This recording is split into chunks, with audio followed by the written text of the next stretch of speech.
Ang susunod na programa ay rated PG. Ito ay nangangailangan ng patnubay at gabay ng magulang para sa mga batang manunood. Ang buong akala ni Paulo matatakbuhan na niya ang ginawa niyang kasalanan. Ngunit may pruweba pala si Thea ng pagtataksil nito dahil nagdadalang tao siya. Hindi makapaniwala si Thea na 8 linggo na pala siyang buntis at malaki ang paniniwala niya na si Paulo ang tunay na ama ng dinadala niya at hindi si Edward. Siguradong sigurado si Thea dahil alam niya sa sarili niya na si Paulo lang ang nakasiping niya sa mga araw na yon at nawala na rin siya ng gana noon kay Edward. Kaya abot langit ang tuwa ni Thea dahil papansinin na rin siya ni Paulo dahil anak nito ang dinadala niya at gagawin niya ang lahat para makuha si Paulo kay Marge. Hindi na makapaghintay si Thea na ibunyag ang magandang balita kay Paulo. Kaya isiniwalat niya kaagad na buntis siya na balitang gumuho sa mundo ni Paulo.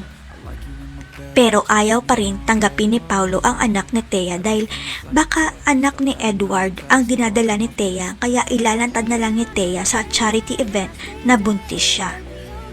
Pero hindi si Paulo ang ilalaglag ni Thea dahil si Edward ang gagamitin niya para makapasok sa mga turikampo dahil ang akala ni Edward siya ang ama ng bata.